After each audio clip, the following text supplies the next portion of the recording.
And good morning, people. We've been to the end of time. How about the start?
Star Ocean, A New Hope.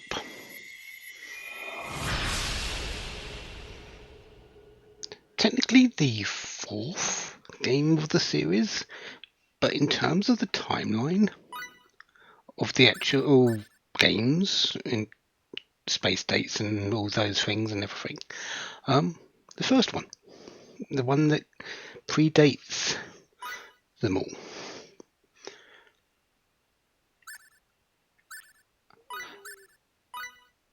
Just make sure my things are doing set up because yeah, yeah, I cancelled, didn't I? Or did I save? Let's check that. Inverted. Yeah. Okay.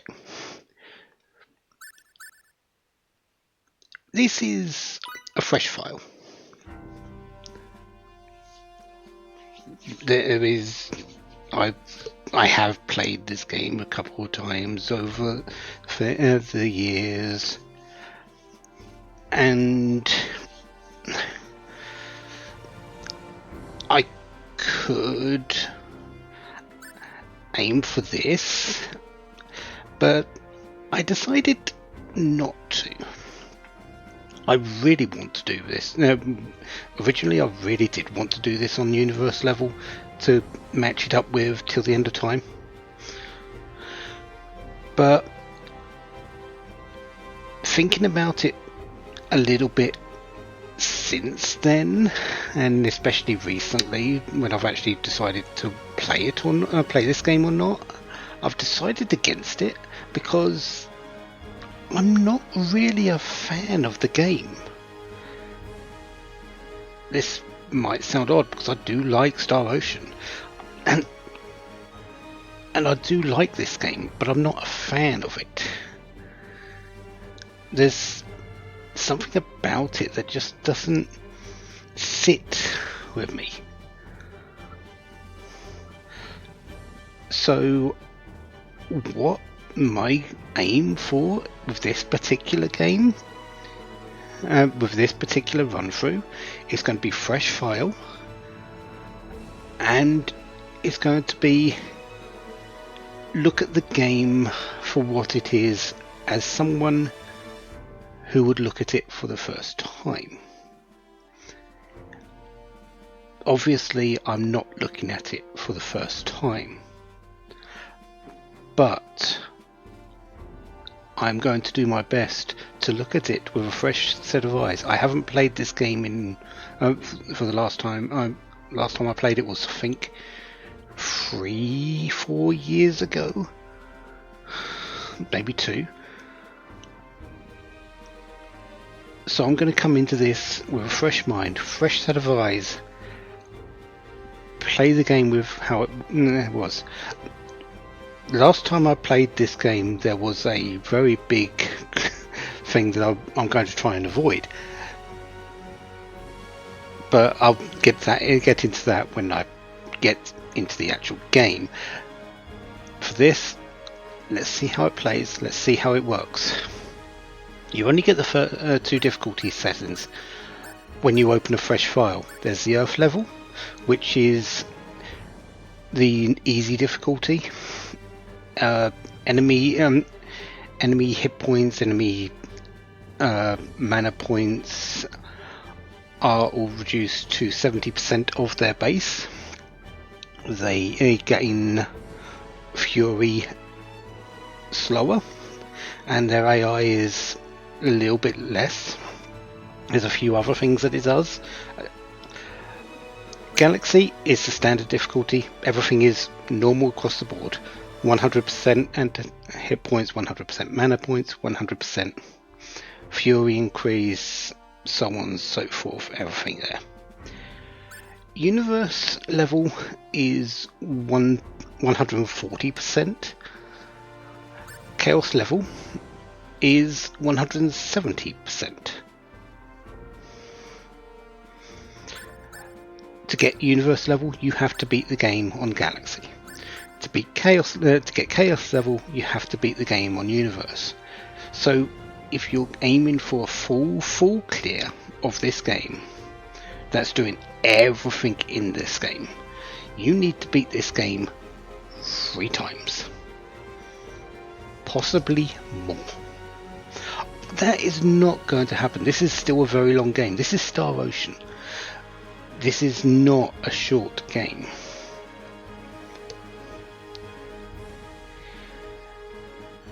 So no, I'm not running through this game 3 times in this Let's Play to gain everything at Chaos level. I have enough difficulty, to be perfectly honest, with Galaxy. So yeah, I would have liked to play on Universe to give myself a bit of a challenge, but it's going to be hard enough for me on Galaxy level. We're going to play with this and we're going to go through this game. Let's enjoy it. I have set this as to be hour-long episodes because yeah, it's Star Ocean, it's going to take a while. Let's get as much out of it as possible as well. So Galaxy. AD 2064. Planet Earth was on the brink of destruction. Clashes between the World Republic Federation and the various nations that opposed it sparked the outbreak of World War III. Weapons of mass destruction, deployed with complete impunity, razed the land in the blink of an eye. People believed it was the end of the world. The dire situation forced the two opposing factions to negotiate a ceasefire, reaching an agreement in only 2 weeks. However, the war may have ended, but its effects remained. With the deteriorating environment, Earth's population was drastically reduced. Those who survived the conflict lived a confined existence, trapped in underground cities. Countries joined together to form the Greater United Nations and turn their eyes skyward to space. With the establishment of the USTA, or Universal Science and Technology Administration, man began to seek new worlds beyond the stars. AD 2087, the first year of the new space date calendar. Thanks to the success of Professor Trillis Bachtine's warp drive experiments, mankind's dream inched ever closer to reality. The USTA secretly began to implement its SRF project, the Space Reconnaissance Force. Space Date 10, at last, the first official SRF mission.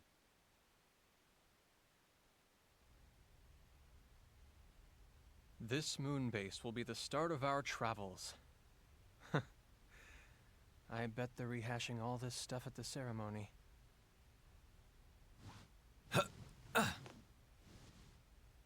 All right, guess I better be going. Edge? I knew you'd be here. Boy, I just can't get away from you, can I, Raimi? How long do you think we've known each other? I know all your hiding places, Edge. Yeah, you've been hanging on to me for as long as I can remember. Remember how you'd always cry when I wasn't around? Sure took the fun out of playing hide and seek with you. That was ages ago. How long are you going to keep treating me like a child? As long as you're so quick to flare up like that, I guess.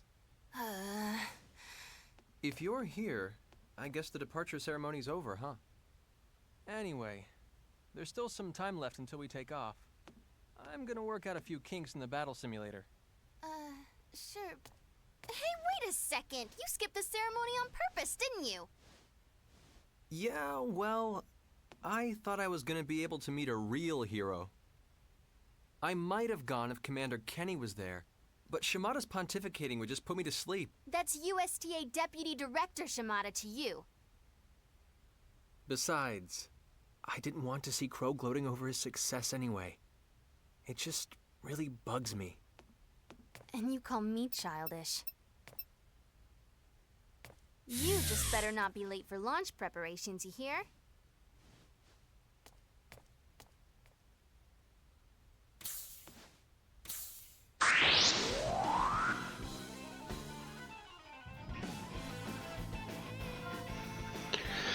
So, this is Edge, and we've just met up with Raimi as well.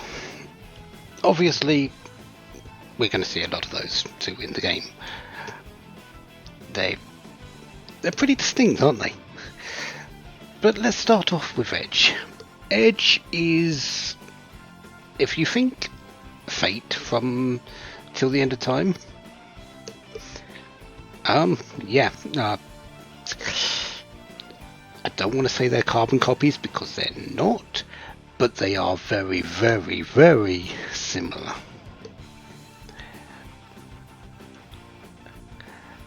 Basic curriculum.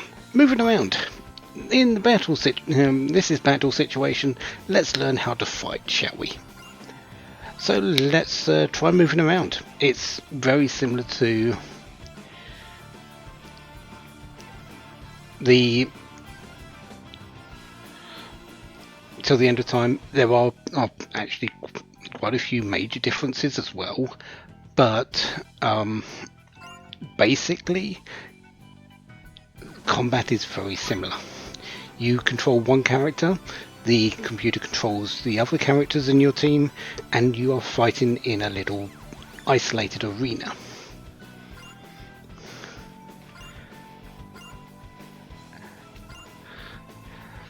Unlike last time, there's only one.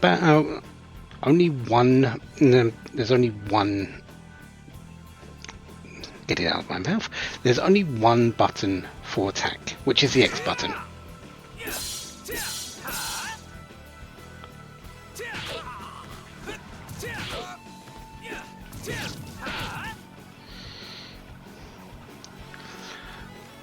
You can do various things with it, just like I was doing there. You can run in from range, you can get in close, you can do some hit up attacks, you can do a lot of things with this one button, depending on range, where you are in relation to the enemy. But it's still only one button.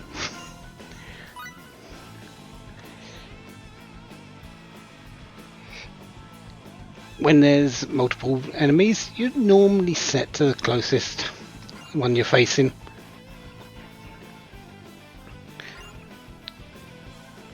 So just go between that.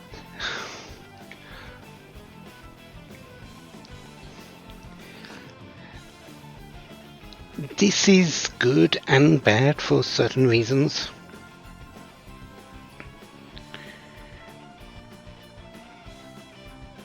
Yeah,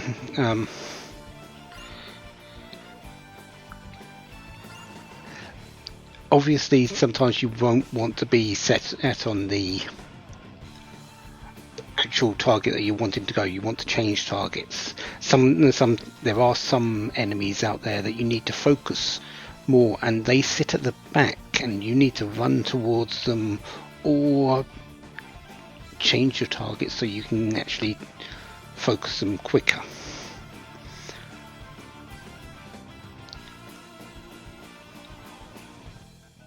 We'll be getting into those probably a little bit later, but yeah.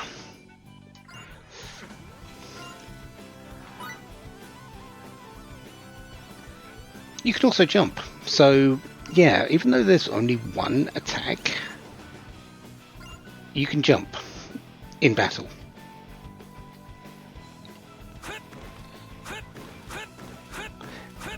Different characters do have different jumps. I was just about to call him Fate. For Edge here, it's pretty much a sidestep. Other characters will jump high. Other characters will just shuffle, spin to one side. Other characters will roll. There's a lot of different things depending on the characters you're going to be using. There's also jump attacks, which you may see from some characters as well. Raimi in particular does have a jump attack. She jumps high, and she can attack from that position.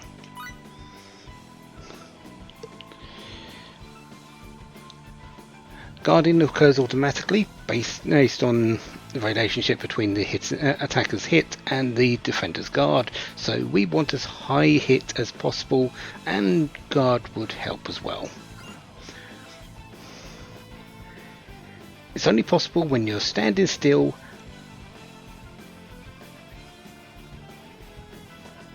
yeah or while moving. I didn't know you could do it while moving. That's interesting. But you can't guard while performing any other action, so it's most likely to occur when being attacked from the front.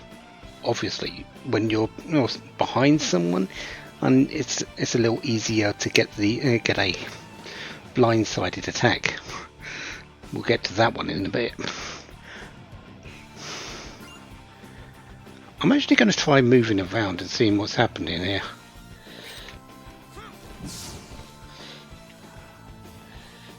Come on. Oh yeah, you can do it while you're moving. That's interesting.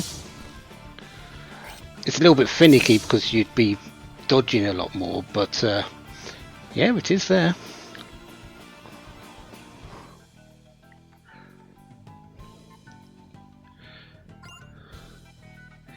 There are some unguardable attacks, which that's no surprise at all. Press square to activate the rush mode. Rush mode is basically adrenaline. Your characters will gain speed, you'll be able to, you'll not be knocked back, you'll be able to perform critical attacks more often. Basically, if you can be in rush mode, be in rush mode. That is something I'm going to need to remember to use, because I fail to use it a lot in battle.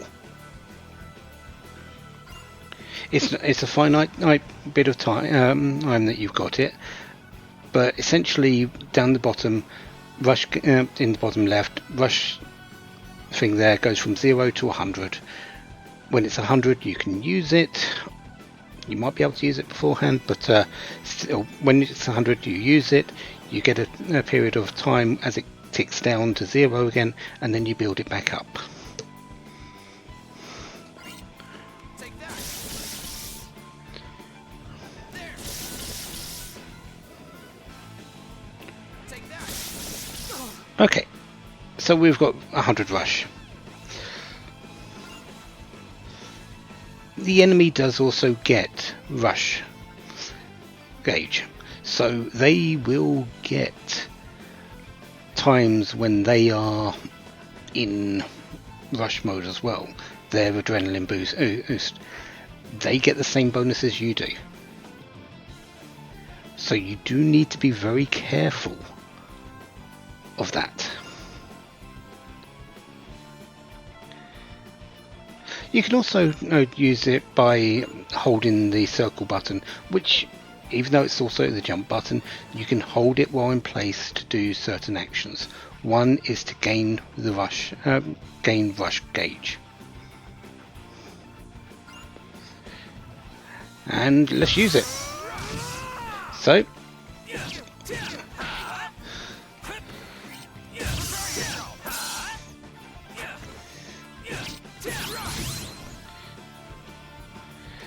that was it.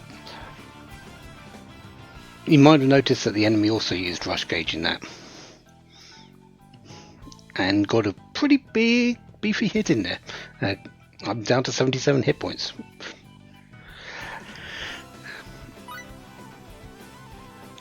Selecting characters. You can change the leader in battle with the L1 and R1 buttons. Sort of similar to the way you could in Till the End of Time.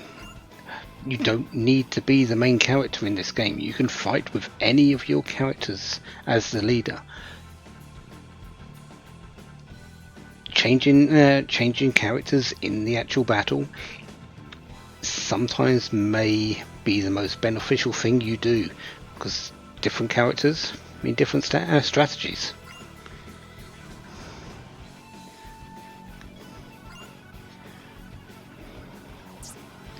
So there's our duplicate edge. I'm going to have trouble saying edge when it's when face is on the mind, aren't I? I almost did it again. Anyways, and you can move a different character around just as much. You can fight just as much, even though we can't in this particular simulation bit. Yeah. Be careful not to try to not to charge the rush gauge too long, because no, it's not happening. There is the chance that your character will get fatigued and they will be stunned for a period of time. In this situation, in this simulation, this isn't happening, but that is the case in normal battles.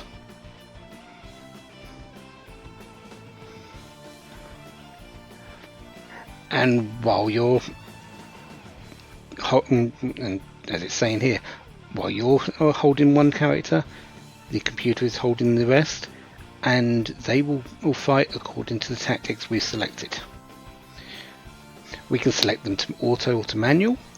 If they're set on auto, they'll do their own thing. If they're set on manual, they will do nothing. So yeah, try and have them on, if they're not being, unless you need them to do absolutely nothing, set it to auto. Otherwise, it makes the fights a lot harder.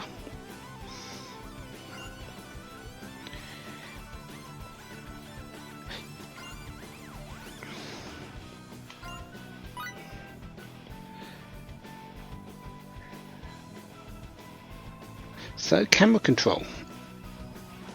The camera's position can be controlled with the right stick. You can change it in battle a little bit as well. You can activate angle lock. Oh dear. Which anchors the camera's position above the battleground. You can toggle it back to the standard camera whenever you want. So, let's try moving it around. So yeah, this camera is a little bit more dynamic in this game, where the other one was, where Till the End of Time was sort of fixed-ish. This one, there's a lot more dynamic in terms of the fighting arena.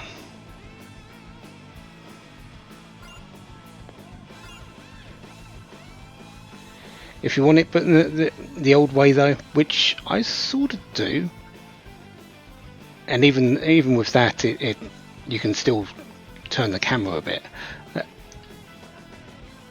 Having it there is a little bit better. I think this one focuses more on the target than the. There's one that focuses more on the target that you're currently targeting. But I'm probably going to have to play around with it a little bit. We'll see what I choose to use. And you can change the camera view whenever you want. There's no restrictions on that. Some characters you may want a certain camera angle, some characters you want the other one. So, let's defeat the enemies.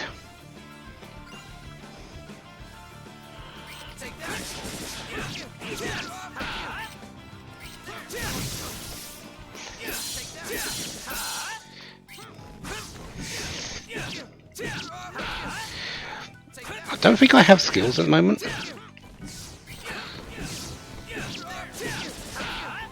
No, I don't. I can't use skills at the moment.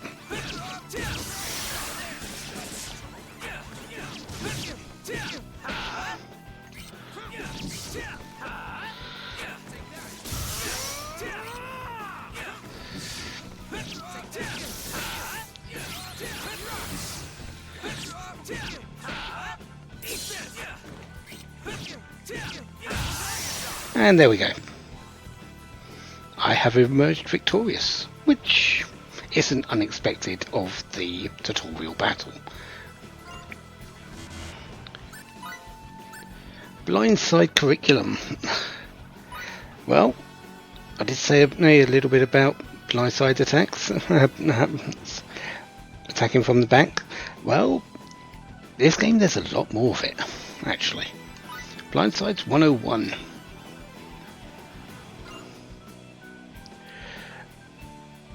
Essentially, when you're charging up the rage with the circle button, you can enact a blindside, and when you sort of jump to the side at a certain point, you will, well, you'll get round to the enemy's back. They'll lose sight of you, and you can pretty much get guaranteed critical hits. So let's see it. Let's actually press the button at the right time, shall we? So that's the blind side. Doesn't mean you're always going to get guaranteed hits. Enemies can anticipate your blind side.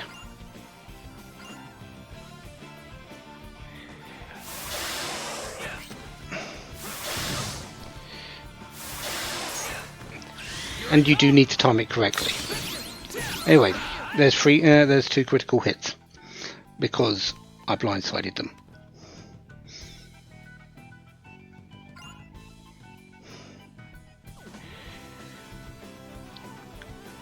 Critical hits in this game are really important because sometimes I believe the critical modifier is so much higher than most other games. There's been instances where my normal attacks do, let's say, 15 damage,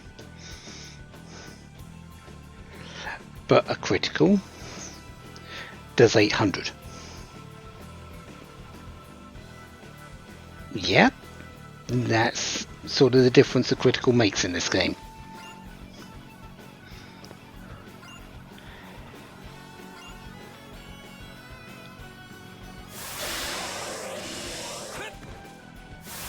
Come on, thank you.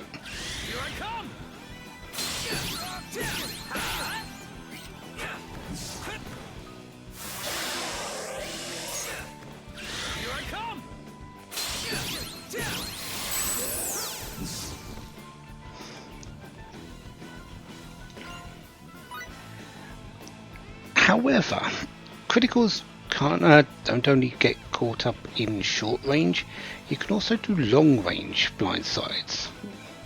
Blindsides don't get caught up in short range, you can do long range blindsides as well.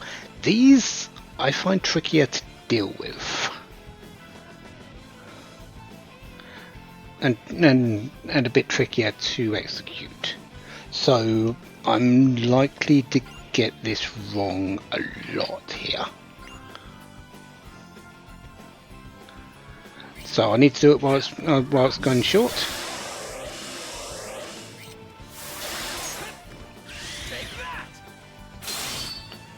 There's the short.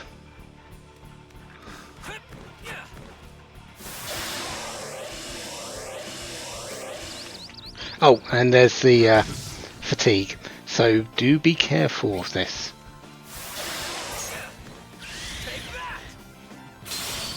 Okay, so that's the two short range. Now I've got to do the long range ones.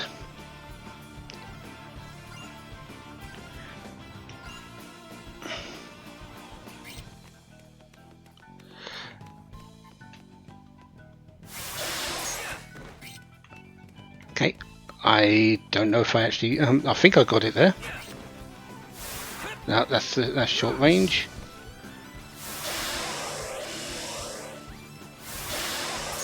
Okay, I got it going. Basically what the blindside at long range does more than the short range gets you behind the enemy. The long range ones take the enemy's aggro away from you. So they tend to go for another character. I've never had it work that well though. So long range blindsides aren't really something I use, so don't expect them. Every character has their own unique motions for going through a blindside, as you saw with Fate there. He shifts there, he jumps to the side, runs around the back, and you can get some hits in. Other characters will rush around, some characters will disappear, some characters will do jumps. There's a lot of different motions and different challenges that you will have to work around when you're using those characters and using blindsides.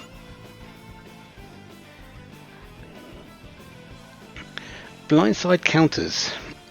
Certain enemies are available, have this available to them. It's there to stop you from having to forcefully use this. Well, to abusedly use this. So we're going to do a counter. I noticed that it was red there. Yeah. The enemy got an attack in. That attack is always critical, I believe. So do beware of that.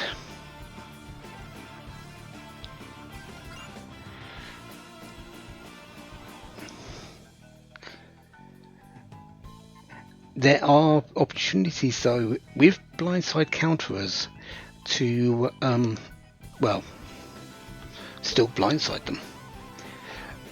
Even though the target that comes in is red, just before their attack they will start flashing, and during that flashing motion you can perform a blindside, get behind them, get your critical hits in.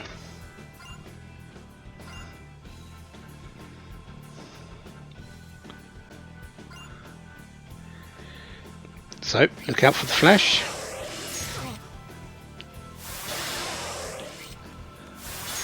No, that didn't work.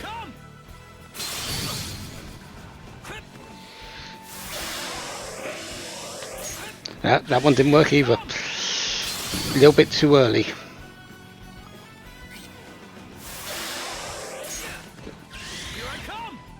And again. Oh, I'm not doing too well here. No surprise. There we go.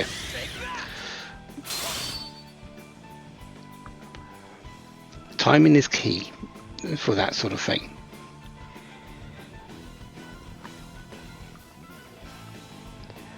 As long as it's flashing, and it really generally only flashes immediately before they attack, so the timing window is very, very small.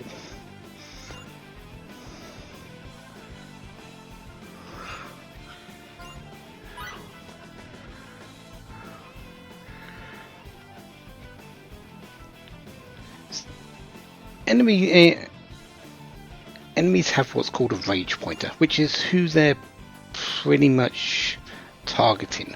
This is where blindsides do come into good effect. You can take it off, that rage counter off of you. Problem is, if that rage counter is really high on you, which it can get in a battle, especially a long-winded battle, that pointer will never leave you. It will never go to another character. You have to be aware of that. Generally, if the more damage you're doing, the more likely that rage counter is going to be very high.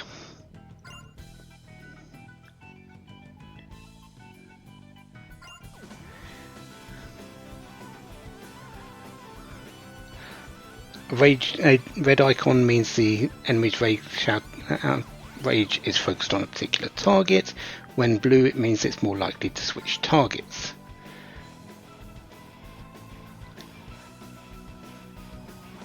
And only leave the enemy that's targeted by a character you're currently controlling. Okay. Yeah, so attack, use special arts, symbology, you will have that rage counter pointed at yourself a lot more. Blindsides can make a character, an enemy lose track of you, causing it to switch to another character. We want this the pointer to now target us. That's the goal of this particular one.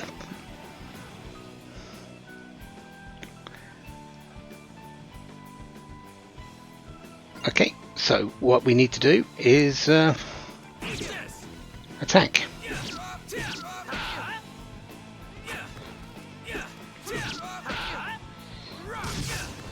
Because at the moment, oh, looks like it's yep, there we go. I didn't see any red or blue things, so I'm not entirely certain where that is, but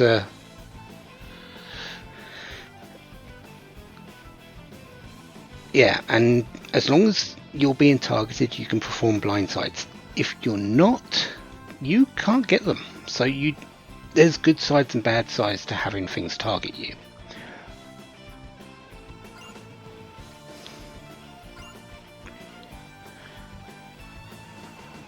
Now we need to make the rage pointer not be on us. We need to have it face the fake. So let's do that and run away. Oh look, there it goes. Yeah, so just did the blind side, lost track of us, went after another character. Is that a good thing? Sometimes. Is it a bad thing? Sometimes. Depends who's in your party, depends who gets the aggro, depends if you want the aggro or not. Battles are very dynamic in this game.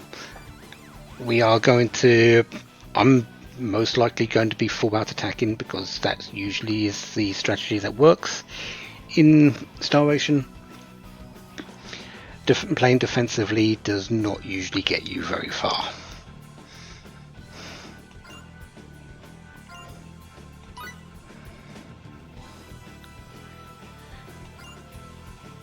Alright, time to defeat the enemies.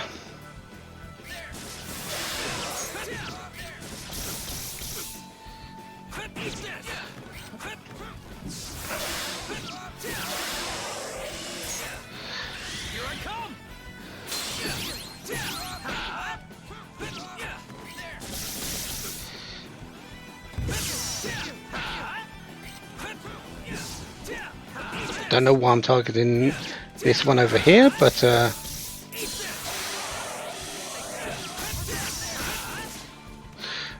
because this one's sort of not doing anything.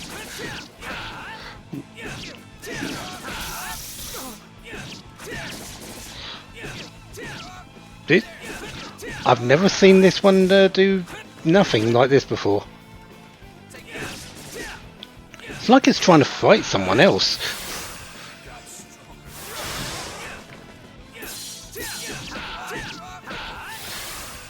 Oh well. We won. That's all that matters. Chain combo. This is where the majority of our damage is going to come from. Yeah, we've got basic attacks, which will do a lot of damage later. That's all well and good. Yeah, skills. Chaining your combos together. The combos come out with the L2 buttons and the R2 buttons, and you can actually chain up a lot of attacks.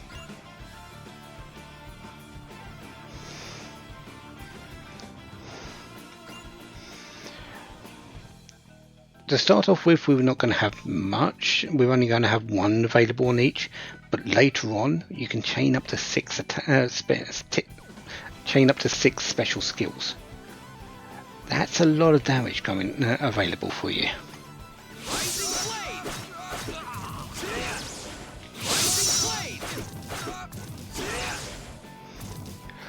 That was me pressing both the R2 button and the L2 button. Doesn't matter which one you start off with. You can go along the way.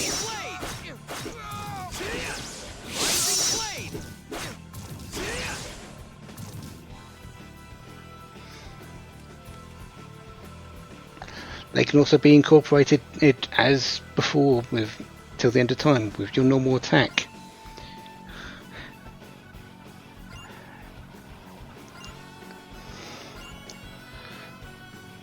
So There we go.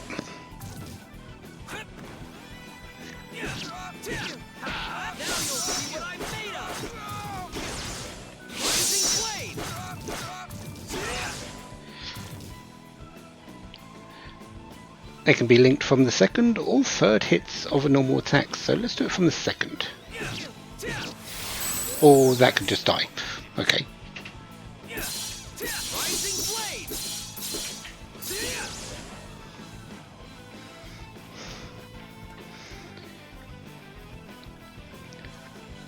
After learning a certain skill, it's conveniently called chain combos, you'll be able to use multiple skills on the same aim button press, up to 3.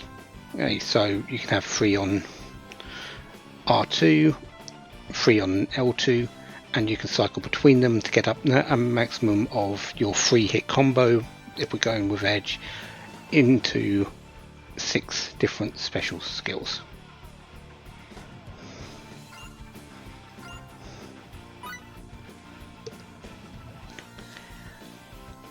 Rush combos allow you to freely attack enemies with a barrage of chain combos. When the rush gauge is full, press the square button to use rush, and then the L2 or R2 button to activate a chain combo. These are really good. These can be used very, very effectively. Input prompts will appear on the screen. Follow them correctly, and other characters, not only the one you're controlling, will join in with their own chain combos.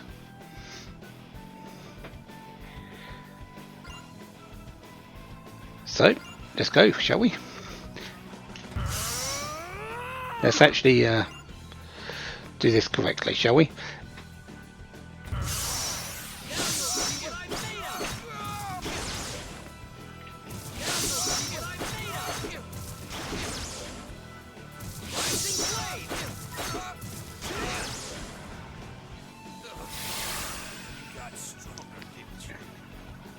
And you probably saw there that my holographic Edge joined in the combo there. Was able to get in some additional damages. I just need to remember it's not at the same time, it's X then one of the trigger buttons.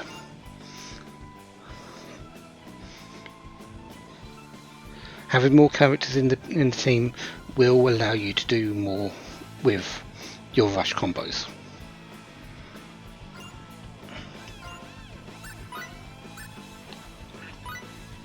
Okay, battle conditions. Well, let's face it, this it's an RPG. There's going to be conditions.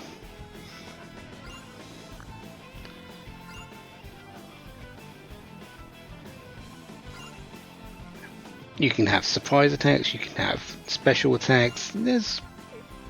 You can get some decent things. I believe when you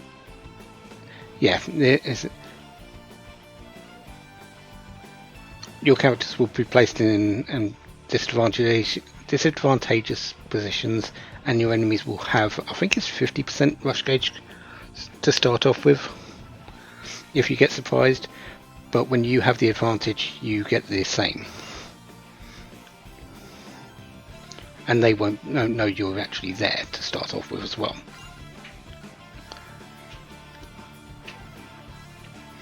There are also multiple battle situations where if you've got 2 or more enemies in the same vicinity, you will fight them one after the other. So you'll start one battle, you'll finish that, you'll go straight into another one. And if there's more, you'll go straight into another one after that. I think the most I've had, there is one that is forced on you, so I'm not going to count that one. I think the most I've had in that is a 4 fight combo.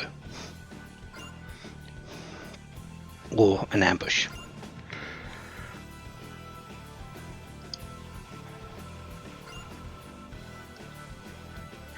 And once the ambush is over from all the battles that you will fight in that, you'll receive the total experience and the foal afterwards.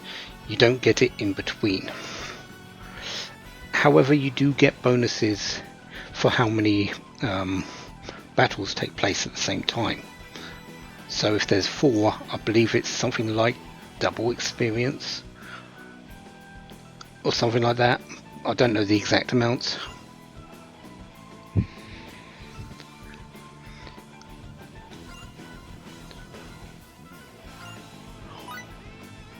The bonus board. In this game, the bonus board is a little bit different from what was in Till the End of Time. For Till the End of Time, it was a gauge that went up when it reached the top, depending on what you used, what sort of thing you used to fill it up with. You would get a bonus of experience, foal,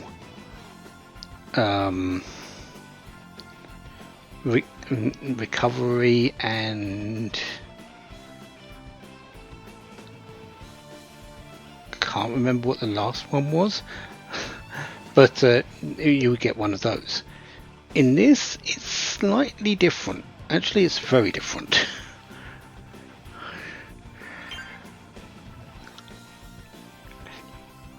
Notice we've just got a blue tile added. You can have up to 14 tiles. The blue tiles appear when you defeat an enemy with a critical hit. That's any enemy with a critical hit. So let's say you defeat an enemy with a blind side and hit them afterwards. You get a pip. And for every blue pip on there, your experience is going to increase by 10%. Really nice. So with all those, you can have a maximum additional 160% experience.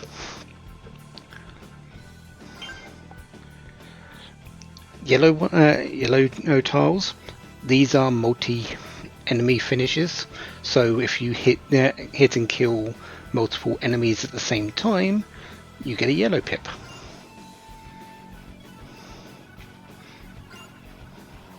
That will increase your foal by 10%.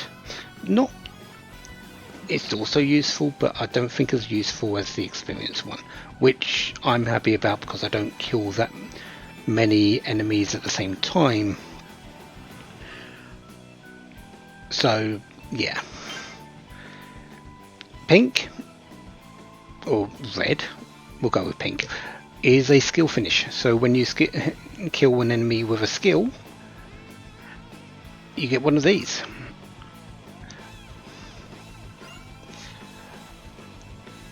That is a skill only, might I add. If you've done any sort of attack with it, with anyone else or your character, you don't get this pip. So if you're going for pink pips, just use skills to kill something. Very difficult when everyone else is trying to attack as well. So these are very difficult to come by sometimes. But for every pink pip, you get 1% of your maximum HP and MP replenished at the end of battle. And the final one, the green, which is what turns up when an ambush occurs. So if you do get into an ambush, these will appear. And you gain 1 party SP after battle for each green tile. Party SP is quite important, but we're going to get a lot of that through the game, so it's not that special. The most common one you're going to find is the blue experience tile. How do they collapse? Well, when you're hit by a critical hit, you might notice every single pip just dropped off the board. Yeah. Also disappears if either you're controlling is incapacitated or if you would escape from battle. So there's a lot of ways this bonus board can just disappear on you. However, notice there's now 4 blue pips. They're linked together. Nope, we've now got 16. Was it? He's 17. But when that critical hit happened, only half of them died. Yeah, linking these together, if they're linked, you only, if you get hit by a critical, you only lose half of them, which is really important in some cases if you're being hit, but you don't want the board to go down. Strangely enough, I have had very much difficulty in the past keeping a bonus board full of blue pips, because you can get hit a lot in this game.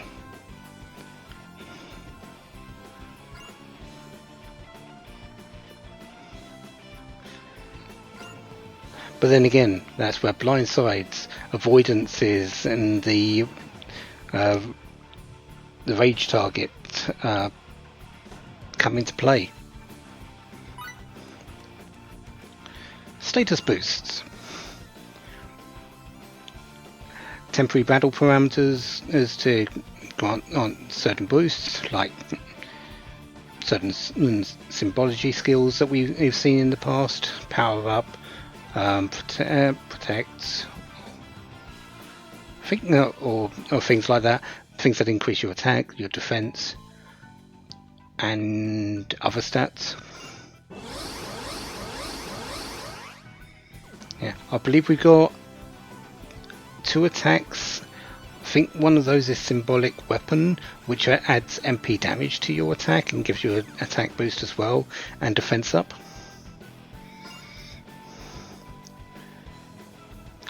They'll last for a certain duration and then disappear. Each character can have up to 4 status boosts active at any one time. And when you get a new one, the one on the far left disappears first.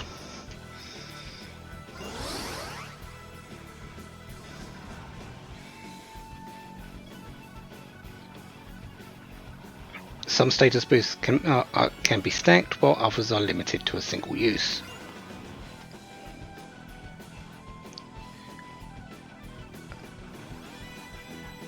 But when you do reapply the ones that are only single use, they will get refreshed to their max, their new maximum duration. The beat system. In this game there are different types of beat systems. These affect your rush a lot. There's beat S, beat B, and beat N. Beat S is for strike. It's the offensive version. It mostly affects your blindside attacks. That gives you additional bonuses because of that. Gives you additional attack power, additional hit, and things like that. Attack, intellect, and hit, yes.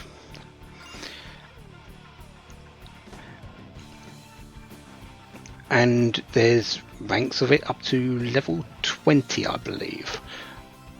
So the higher it is, the bigger the boosts. Beat B is for burst. It's a defensive version, and you get guard, defense, and maximum HP boosts. And rush mode effects become available. So when you're in rush mode, you may get more critical hits. You may get additional damage output. You may, there's a few different effects for it.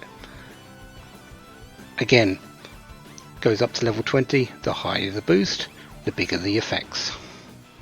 And then there's Beat N, which is for neutral. You'll get the stat boosts for strike and beat. However, you won't get the skill boosts for rush or blindsides.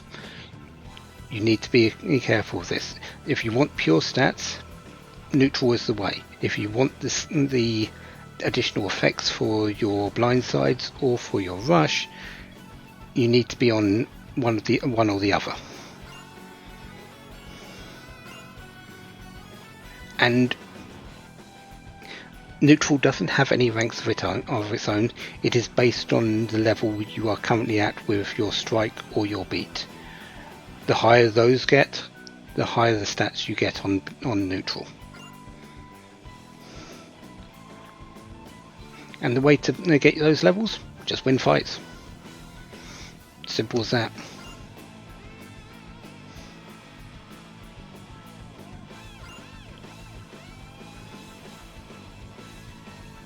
And you can change freely between them for any character. Some are better with strike, some are better with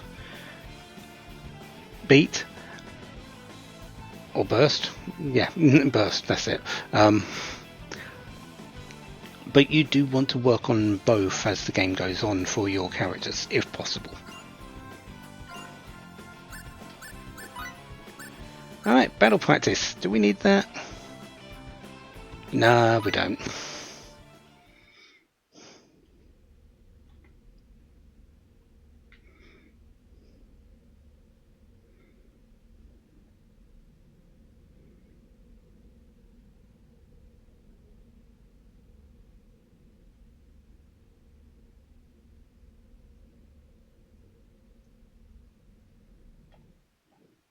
SRF 001 through 004, commencing auxiliary engine power adjustment. You imbeciles! Are you trying to make me look bad? Sir, we're terribly sorry, sir. It won't happen again. Please accept our most sincere apologies.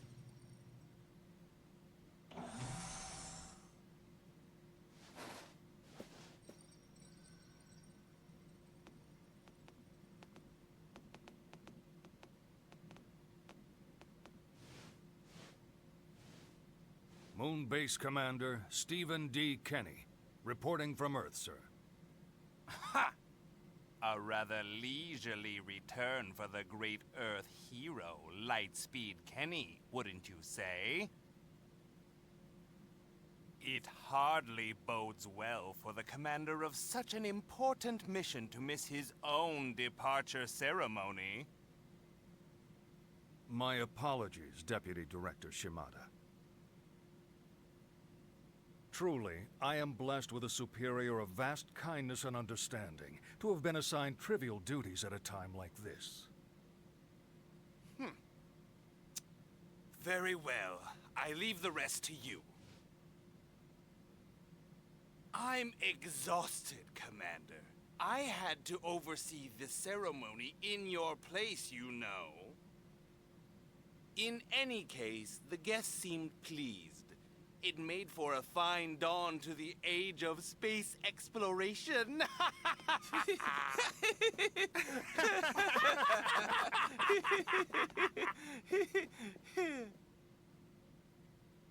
A number of governmental officials were expected to attend the ceremony, sir. The presence of the commander would have just been a distraction. I'm sure that was his concern. It doesn't matter. The ceremony is just a formality anyway. We'll celebrate their departure from here. Yes, their departure.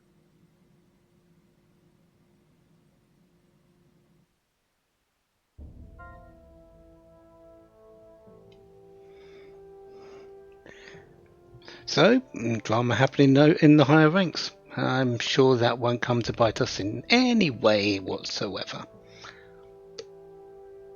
Yeah, I don't believe that either. General movement. we can walk and we can sprint, actually. This is our normal running speed. It's not too bad. It's a fair running speed. However, we can also walk, which, if you're wanting to walk in this game, don't. The most important thing, though, for getting around is the sprint button.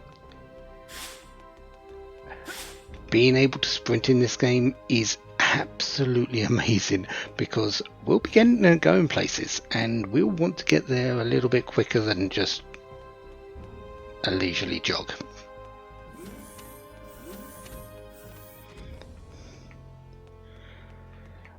This is our room, and inside is a save point. I think it's about time, since we're an hour in, and we've done a whole load of explanation. Let's save.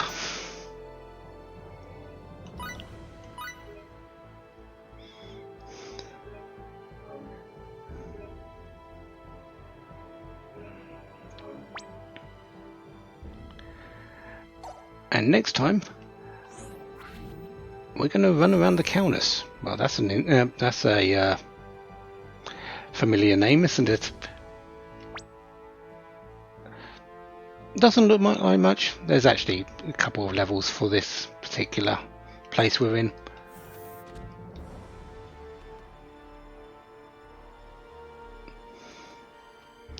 Yeah, let's have a look around the Countess. Speak up to a couple of people, and then when we're ready, our departure. Until then, have a wonderful day. Have lots of fun. Goodbye.